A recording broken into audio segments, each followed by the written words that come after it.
Good day, ladies and gentlemen. We're still covering President Abdel Fattah al-Sisi's visit and trip to Brussels as the President co-chairs the first Egyptian-European summit in Brussels, Belgium on Wednesday. To shed more light on this, we have a pleasure to have with us over the phone our dear guest, His Excellency Ambassador Raouf Saad, the former Assistant Foreign Minister. Good day to you, Your Excellency. Good day, ma'am.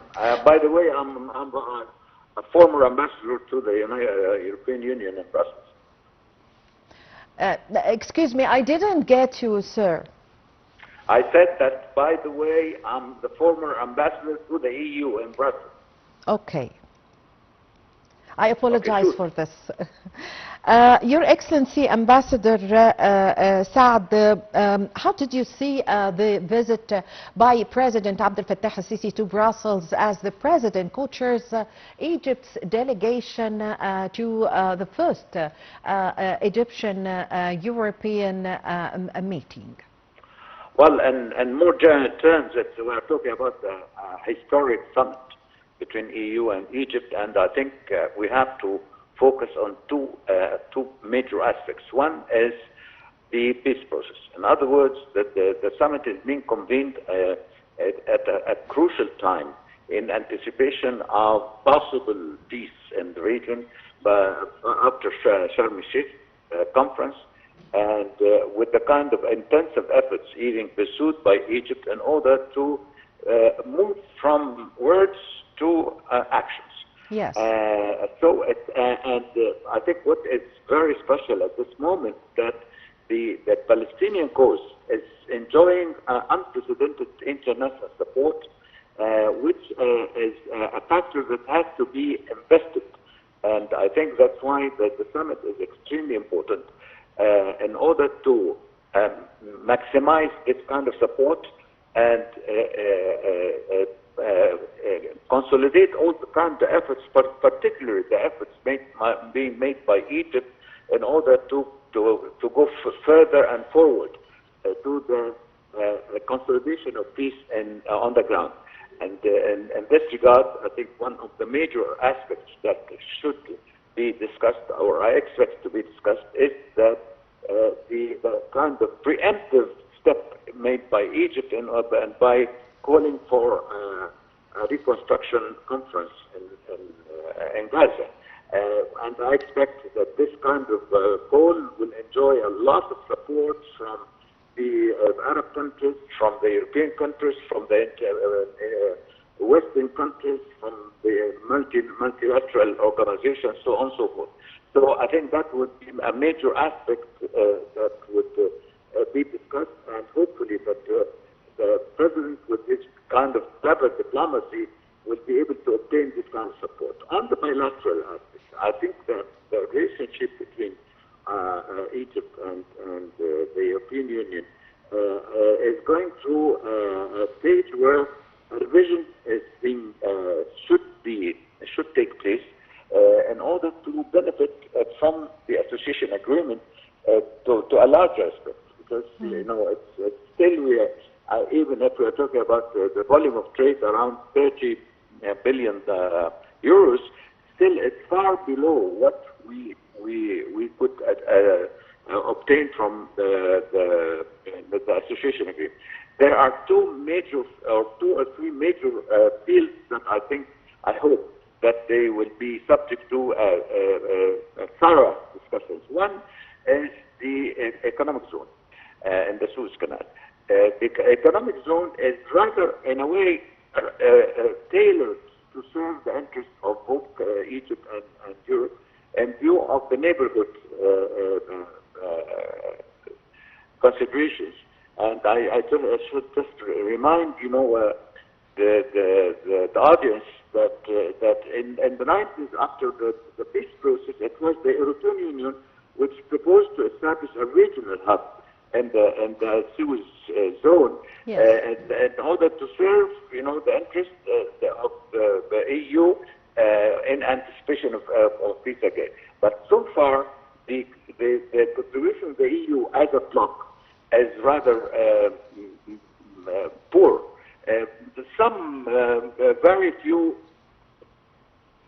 Very few European countries are having some activities in the zone, but I think we need to give more momentum for such a contribution. Second is the scientific research. The scientific research, for those who are maybe unaware of what the EU has, is that, in the European Union, they have the largest pool of scientific research in the world, because they have a pool which is called Horizon that collect, all the researches from the 27 countries. And eventually, after long years of negotiations, we were able to join this program. But in this regard, technology which is becoming the future by itself, there needs to be a focus of our cooperation, particularly in terms of technology. And in this regard, as I said that before, we should give due attention to technology, not only in terms of transfer of technology.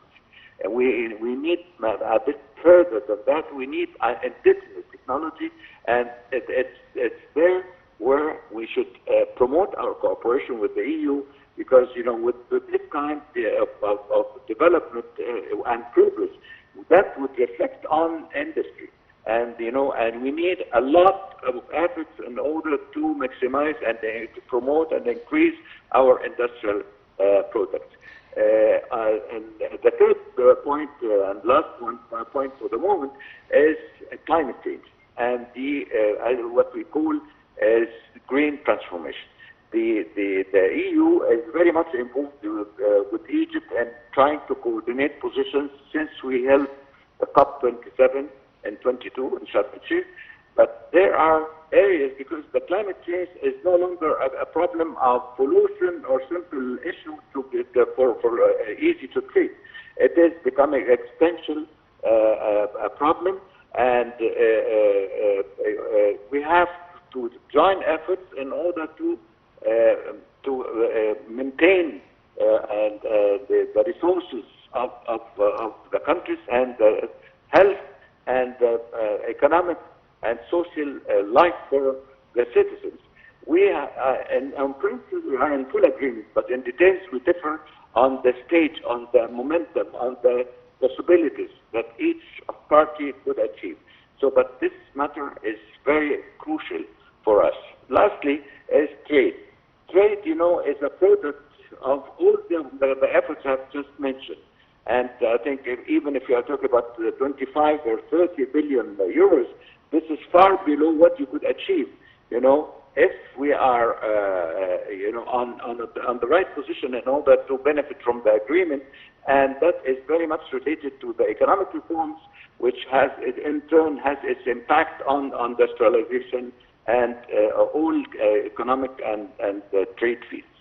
Yes, Your Excellency, Ambassador Saad, also President Abdel Fattah al-Sisi met today with EU High Representative for Foreign Affairs and Security Policy, and also the Deputy Head of the European Commission, Kai Kallas, at his residence in Belgium, in Brussels capital.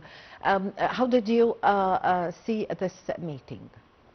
Well, for all the EU officials, the visit of President Sisi, particularly at that particular time, as I said, is of a historic nature. And